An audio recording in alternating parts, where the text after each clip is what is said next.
आज हम लोग आपको ज्योग्राफी में सबसे इम्पोर्टेंट जो टॉपिक है, बेसिक जो ज्योग्राफी का है, उसके बारे में आज हम आपके सामने डिस्कस करने वाले हैं। कहते हैं जैसे कि इंग्लिश में वर्ड्स को बनाने से पहले आपको अल्फाबेट्स की नॉलेज होनी चाहिए, वैसे ही ज्योग्राफी में आपको ज्योग्राफी का पूरा ज्ञान पाने के लिए, उसका नॉलेज पूरा लेने के लिए आपको उसके बेसिक चीजों को जानना जरूरी है। जिन बच्चों ने इन चीजों को सीख लिया है, या कह सकते हैं कि जो इनको पूरी तरह से जिनके दिमाग में आ चुका है, उनके लिए ज्योग्राफी कोई खास टफ चीज नहीं है। बहुत सारे लोग बोलते हैं कि भाई ज्योग्राफी में सिर्फ याद करने की चीजें नहीं, ज्योग्राफी भी बिल्कुल साइंस की तरह है, जैसे साइंस का एक हिस्सा है और ये हमारे अर्थ से रिलेटेड है, तो इसको जानना बहुत ज्यादा जरूरी है। तो देखिए, जैसा कि हमने यहाँ पे आपको एक बेसिक ऑफ ज्योग्राफी बताने के लिए हमने कुछ पिक्चर्स ड्रॉ कर रखे हैं, जिसको हम आगे आपको बताएंगे। सबसे पहले ज्योग्राफी में सबसे इंपॉर्टेंट चीज है कि हमें ये जानना होगा कि भाई ज्योग्राफी के मेन कंपोनेंट्स कौन कौन से हैं। आपने देखा होगा काफी सारे जो जूनियर क्लासेस के बुक्स हैं, चाहे 5 हो, 6 हो, 7 हो, इन सब में आपने देखा होगा कि ज्योग्राफी के चैप्टर जब स्टार्ट होते हैं तो सबसे पहले आपको लॉन्गिट्यूड और लैटिट्यूड समझने के लिए दिया जाता है। क्यों? क्योंकि इसी से सारा चीज शुरू होता है। तो यहाँ देखिए, मैंने एक ग्लोब का एक मैंने मॉडल लिया है, क्योंकि भाई मॉडल ये क्या है, ये मॉडल है अर्थ का। ग्लोब का क्या है? ग्लोब क्या है? एक तरह से आप कह सकते हैं मॉडल है अर्थ का, जिसको आपको समझने में क्या होती है, आसानी होती है। एक्चुअली क्या है कि आप हम लोग अपने खुले आंखों से एक बार पूरे विश्व को तो देख सकते नहीं है, इसलिए उसका मॉडल को हमने बना रखा है इससे, ग्लोब से। तो आपने देखा है कि यहाँ पे इसको हमने ग्लोब को बना रखा है। ग्लोब देखिए थोड़ा सा झुका हुआ है, इसके बारे में बताएंगे क्यों झुका हुआ है, कैसे झुका हुआ है। इसके बाद देखिए ग्लोब्स पे आपको कुछ चीजें नजर आ रही होंगी, कुछ आपको लाइन जो है हॉरिजॉन्टल लाइंस हैं, कुछ वर्टिकल लाइन।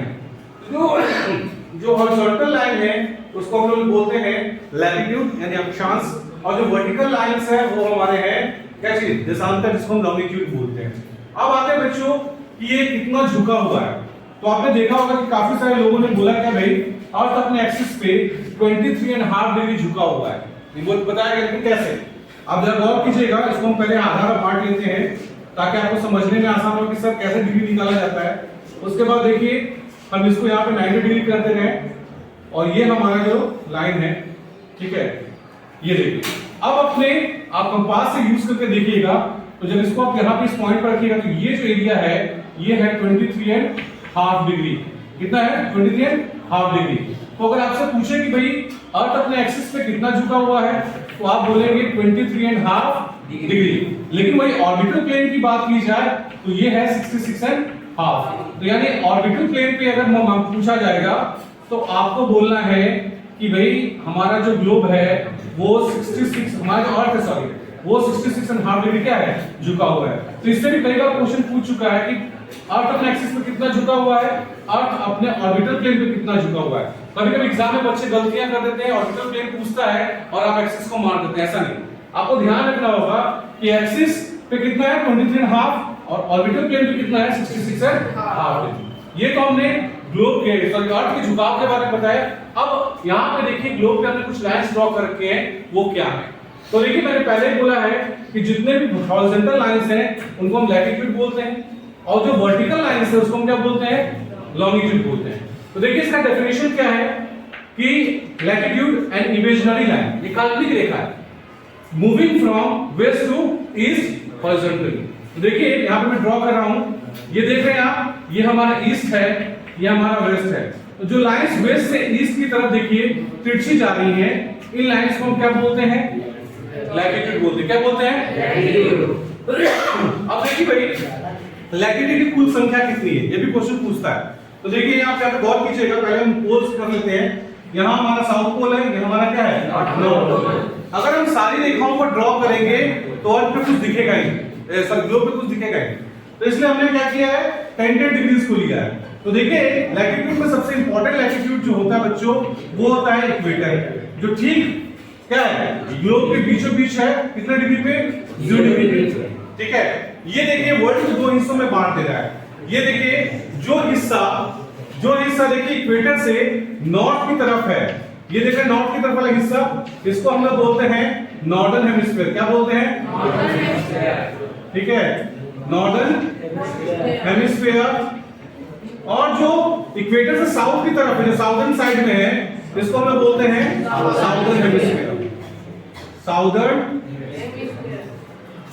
अब देखिए बच्चों, कभी कभी एग्जाम्स में पूछता है भाई कि किसी कंट्री के लोकेशन के बारे में, कि कोई कंट्री किस एरिया में सिचुएटेड है या किस पेयर में आता है, तो उस समय आपको इक्वेटर की भूमिका सबसे अहम हो जाती है।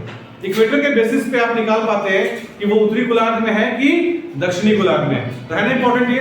चलिए अब देखिए बच्चों, यहां देखिए ये हमारा इक्वेटर है।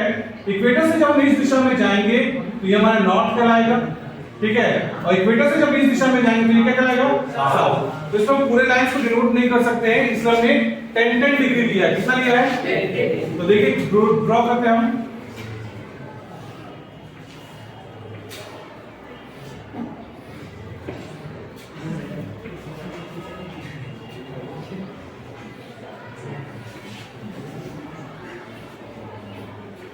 देखिए इसको नोट कीजिए, ये हो गया हमारा 10 degree.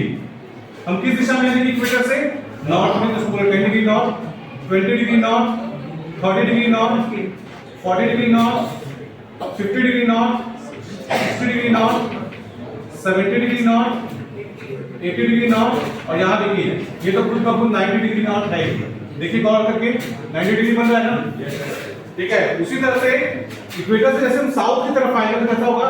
10 degree south, 20 degree south, 30 degree south, 40 degree south, 50 degree south, 60 degree south, 70 degree south, 80 degree south. क्योंकि लाइन देखिए हमने बहुत छोटा कर दिया है इसलिए आपको दिख नहीं रहा होगा, लेकिन यहां से देखिए इक्वेटर से ऊपर कितना है हमारे पास? 89 लाइंस है, और इक्वेटर से नीचे कितने हैं? 89। तो आपसे कोई पूछेगा भाई कुल कितने लाइन हो गए, तो आप देखिए जुड़िए, इक्वेटर एक हमारा खुद हो गया प्लस 89 आपका ऊपर इक्वेटर से 89 नीचे, कितना हो जाएगा? कितना हो जाएगा? 179। ठीक है, कितने लाइंस है?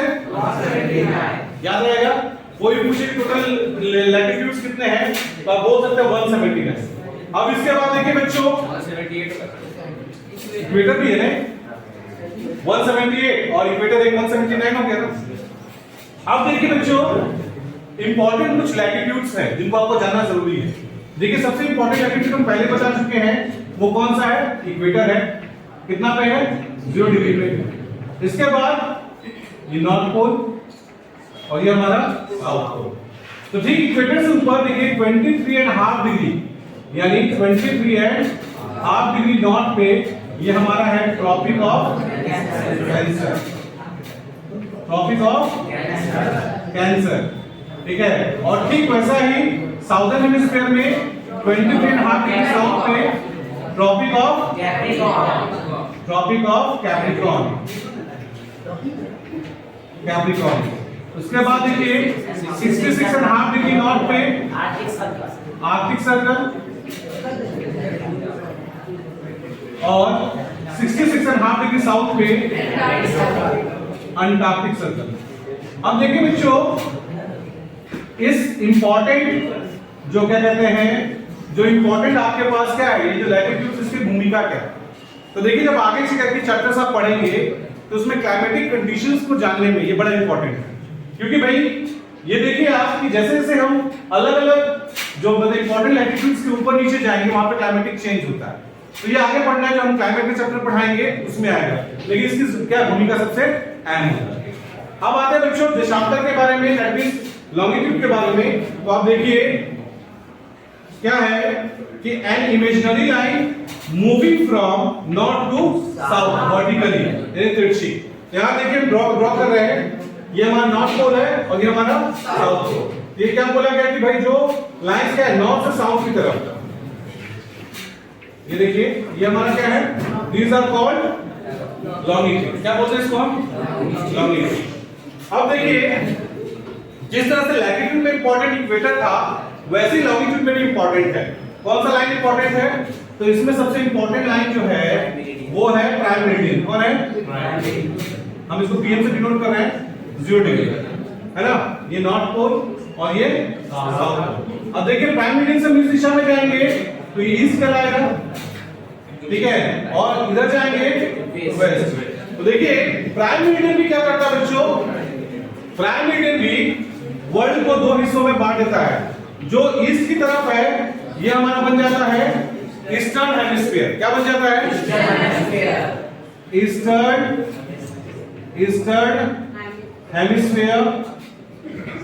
हेमिस्फीयर। और ये हमारा हो गया जो वेस्ट की तरफ है, इसको हम लोग बोलेंगे वेस्टर्न हेमिस्फीयर। ठीक है, बात समझ आ गया? यहां पे देखिए इक्वेटर ने दो हिस्सों में बांटा था, यहां पे प्राइम मेरिडियन ने दो हिस्सों में बांट दिया। बात समझ आ गया? अब यहां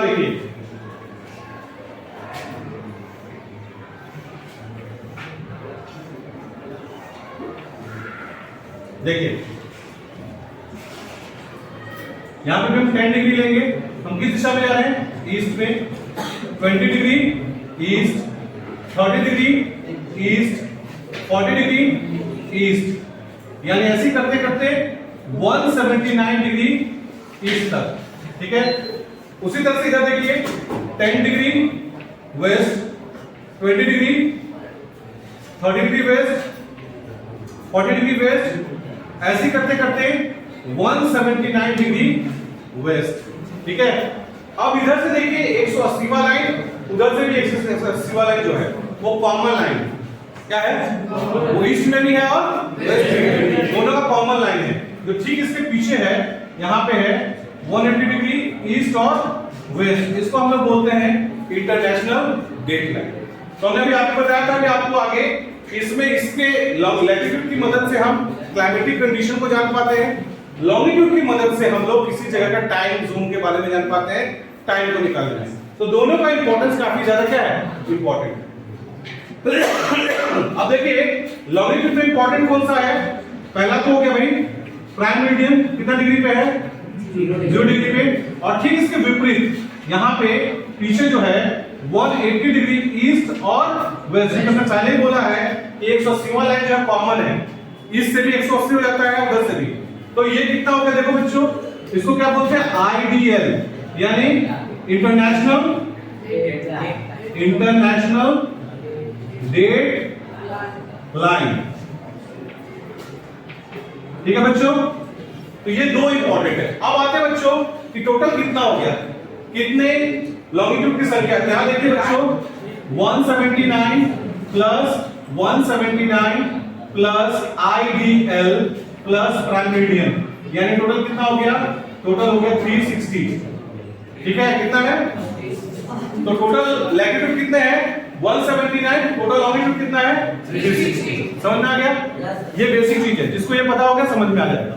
अब यहां देखिए बच्चों, अब इसी चीज को वर्ल्ड मैप पे लाते हैं। किस पे लाते हैं? World map. चलिए वर्ल्ड मैप बनाते हैं।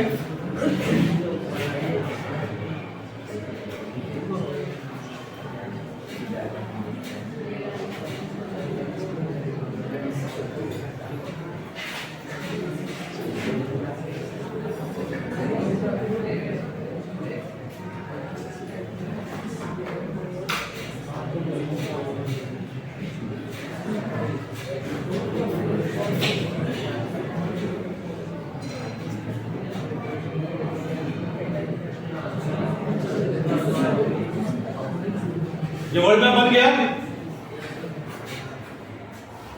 ये वर्ल्ड मैप बन गया। देखो यहाँ पे ये हमारा हो गया अंटार्कटिका,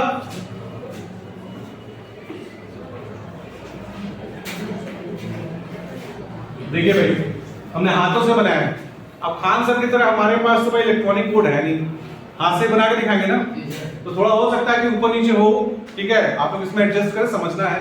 ठीक है, तो ये देखिए क्या है, हमने बताया था आपको इक्वेटर, लैटिट्यूड में इक्वेटर इंपॉर्टेंट है। कहां से गुजरता है? इंडिया के ठीक नीचे से। यहां गौर कीजिए, इंडिया यहां पे है, तो ठीक इंडिया के नीचे से हमारा इक्वेटर गुजर रहा है।